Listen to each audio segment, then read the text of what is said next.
जय श्री राम। शंखनाद में आपका स्वागत है। पहलगाम हमले के बदले की शुरुआत हो चुकी है।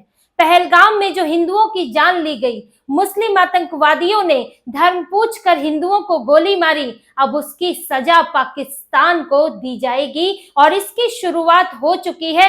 रातों रात पाकिस्तान को बर्बाद करने की तैयारी की जा चुकी है।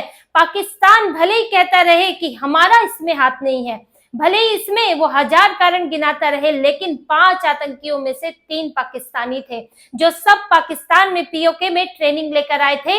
कहां कहां ट्रेनिंग ली थी ये भी सामने आया है और इससे साफ हो गया है कि ये सारी हरकतें पाकिस्तान की हैं। कभी इनका सेना प्रमुख जो है वो हिंदुओं को उनके लिए अपशब्दों का इस्तेमाल करता है, हिंदुओं के खिलाफ जहर उगलता है और इसके बाद इनके आतंकवादी आकर धर्म पूछकर हिंदुओं की हत्या कर देते हैं।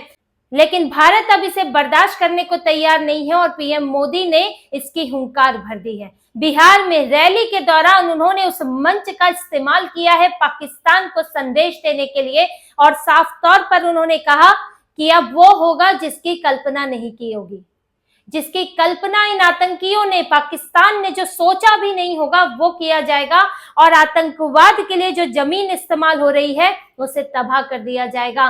पीएम मोदी ने अपने भाषण में उन्होंने सबसे पहले श्रद्धांजलि दी और उसके बाद उन्होंने साफ तौर पर संदेश दिया कि अब बदला लिया जाएगा, सबक सिखाया जाएगा और जो कभी नहीं हुआ वो होगा। ये तो पीएम मोदी ने भारत के आगे के एक्शन के बारे में उन्होंने संकेत दिया है, लेकिन इस एक्शन की, जो इसमें डिप्लोमेटिक एक्शन की शुरुआत तो एक रात पहले ही हो गई और इसके कारण रातों रात पाकिस्तान जो है वो घुटनों पर आ गया है, गिड़गिड़ाने लगा है, हमारा हाथ नहीं है, हमारा हाथ नहीं है। इनके आतंकवादी खुद वीडियो जारी करके कहने लगे हैं, अब मासूम बन रहे हैं, बेचारे बन रहे हैं।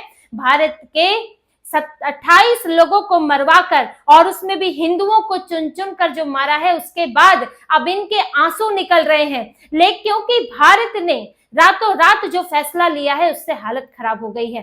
भारत सरकार ने जो सीसीएस की बैठक हुई थी, कैबिनेट कमेटी ऑन सिक्योरिटी, उसमें 5 फैसले लिए गए, जिसमें सबसे बड़ा फैसला सिंधु जल समझौते को लेकर है। भारत ने सिंधु जल समझौता जो है उसे निलंबित कर दिया है, रोक दिया है, उसे खत्म नहीं किया है। लेकिन बात वही है, आप चाहे रोक दें या खत्म कर दें, भारत पानी देना बंद कर देगा। साफ साफ बात यह है। सिंधु नदी का जो पानी भारत के रास्ते पाकिस्तान में जाता है और पाकिस्तान के लिए एक लाइफलाइन है, इसीलिए सिंधु नदी को उसने राष्ट्रीय नदी का दर्जा भी दिया हुआ है, क्योंकि इस पानी के बिना पाकिस्तान की हालत खराब होने वाली है। ये सिंधु जल नदी का समझौता जो हुआ था, सिंधु जल संधि, वो आज तक कभी नहीं रुका, कभी नहीं रोका गया। इस फैसले को इसीलिए बहुत बड़ा माना जा रहा है क्योंकि पाकिस्तान के साथ भारत के कई युद्ध हुए हैं। पाकिस्तान ने भारत पर कई बार हमला किया, 1965 हो, 1971 हो, 1999 हो, तीनों बार ये हमले हुए, सीधे सीधे युद्ध हुआ, लेकिन तब भी सिंधु जल समझौता जो है वो रद्द नहीं किया गया, रोका नहीं गया। पाकिस्तान में पानी का प्रवाह बना रहा, यहां तक कि इतने सालों तक भारत पाकिस्तान के आतंकी हमले झेलता रहा और कांग्रेस की सरकार में तो क्या कहें, वो तो कबूतर ही उड़ाने से इन्हें फुर्सत नहीं थी, ये इनके बस की तो वैसे भी नहीं थी कि सिंधु जल समझौता रोकना। लेकिन अब जब ये पानी सिर के ऊपर से चला गया, ये लोग कश्मीर में छुटपुट हमले करते करते अब जो है वहां पर हिंदुओं को निशाना बना रहे हैं, वहां पर जो लोग घूमने जा रहे हैं उनको मार रहे हैं और 28 लोग मार दिए, तो उसके बाद तो इन्हें बख्शा जाना संभव नहीं है।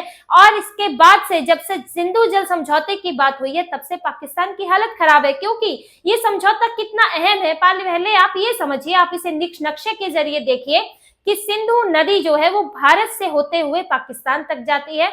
इसकी 5 और सहायक नदियां हैं, जिनमें रावी, सतलुज, व्यास, जो कि पूर्वी नदियां कहलाती हैं, उन नदियों का पानी भारत के पास जाता है। लेकिन जो पश्चिमी नदियां हैं, जिनमें सिंधु नदी खुद आती है, इसके अलावा झेलम और चिनाब आती हैं, इन नदियों का पानी पाकिस्तान को जाता है और भारत को भी मिलता है। लेकिन अंतर देखिए कितना बड़ा है, ये अंतर है, भारत इसका 19% पानी इस्तेमाल करता है और 80% पानी पूरा पाकिस्तान के पास जाता है। और 19% में भी भारत सारा पानी इस्तेमाल नहीं करता, जो बच जाता है वो भी पाकिस्तान को चला जाता है। इतनी मानवता दिखाई हुई है, इतनी भलाई की हुई है, उसके बाद भी ये नतीजा देखने को भारत को मिल रहा है, क्योंकि ये लोग लातों के भूत हैं, इन्हें कुछ और समझ आता ही नहीं है।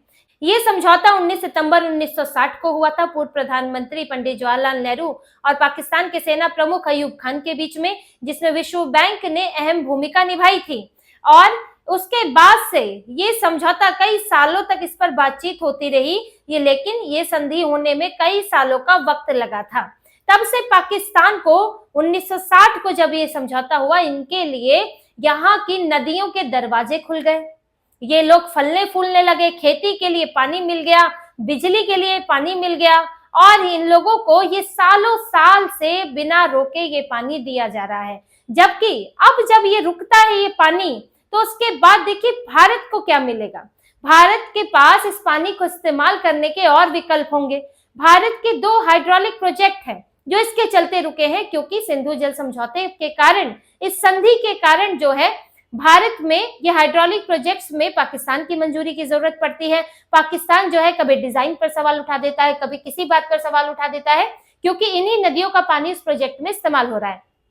तो भारत अपने ये प्रोजेक्ट जो हैं, जब ये संधि से अलग होता है, तो वो ये प्रोजेक्ट जो है अपने आराम से बिना किसी दखल के पूरे कर सकता है, और इसकी वजह से भारत में पानी का और बेहतर इस्तेमाल भी हो सकता है। ये तो भारत के लिए फायदा है। पाकिस्तान इस नदी का 90% पानी इस्तेमाल कर रहा है और उसकी 80% खेती इस पर निर्भर करती है, यानी कि 16 मिलियन हेक्टेयर की जो खेती की जमीन है, उससे सिंधु नदी के पानी से ही वहां पर सिंचाई होती है।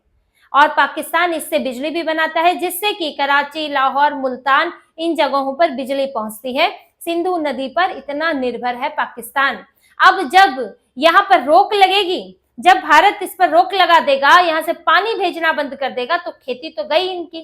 पावर प्रोजेक्ट्स इनके 2 चल रहे हैं, वो भी रुकेंगे, और साथ में इनका कई शहरों में ब्लैकआउट की स्थिति आ सकती है, बिजली बत्ती गुल हो सकती है।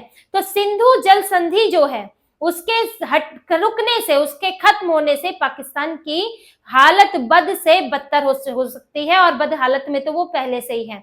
और देखिए इसके बाद पाकिस्तान क्या कर सकता है, इस पर भी हम बात कर लेते हैं। क्योंकि आप क्या करो, इसके बाद अगर भारत जो है इसको रोकता है, तो इसके ये इंटरनेशनल लेवल पर जाएगा, विश्व बैंक जाएगा, क्योंकि समझौता भी विश्व बैंक ने कराया था।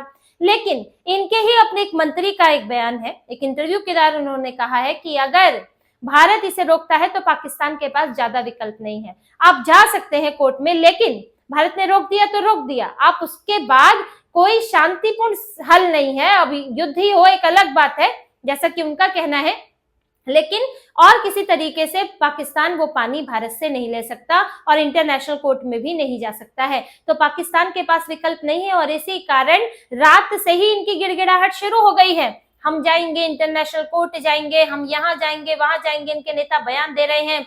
और सैफुल्ला, जिसके ऊपर आरोप है कि ये आतंकवादी हमले का इसने पूरी प्लानिंग की थी, ये लश्कर तैयबा की टाइगर रेसिस्टेंस फोर्स चलाता है, और इसे पाकिस्तानी सेना को भड़काने के लिए भी बुलाया जाता है। उसे वहां पर जाकर उपदेश देता है, ये वहां जाकर भाषण देता है पाकिस्तानी सेना को, और भारत के खिलाफ, हिंदुओं के खिलाफ जहर उगलता है। लेकिन अब इसने वीडियो जारी किया है और उसमें आंसू बहा रहा है। उसमें कह रहा है कि इस हमले से हमें बड़ा दुख है, हमारा इसमें हाथ नहीं है, पाकिस्तान का कोई हाथ नहीं है। ये सब बातें कह रहा है क्योंकि डर लग गया है कि अब अगर भारत ने यहाँ पर हमला कर दिया, अगर भारत ने अभी तो संधि रोकी है, और अगर भारत और ज्यादा यहाँ पर अग्रेसिव होता है और ज्यादा आक्रामक होता है, तो फिर ये जो छुटपुट टुटपुंजी आतंकवादियों से काम नहीं चलने वाला है। तो ये सब खौफ इनके अंदर भर गया है। भारत ने अटारी बॉर्डर जो है क्लोज कर दिया है, और वहां के व्यापारियों ने साफ तौर पर कहा है कि हम अपना व्यापार चला लेंगे, भारत सरकार को जो फैसला लेना है ले। भारत के व्यापारियों ने साफ तौर पर सपोर्ट किया है। अटारी बॉर्डर बंद हो गया है, पाकिस्तानियों का वीजा कैंसिल कर दिया है, पाकिस्तानी यहाँ नजर नहीं आएंगे। ये पाकिस्तानी एक्टर जो यहाँ घूम रहे हैं, फवाद खान की फिल्म रिलीज होने वाली थी अबीर गुलाल, यहाँ के बॉलीवुड को पाकिस्तान का चस्का लगा हुआ है। इस्लाम का चस्का तो अलग है ही, लेकिन पाकिस्तान का चस्का भी लगा हुआ है। पाकिस्तानी एक्टर्स बहुत प्यारे हैं इन्हें।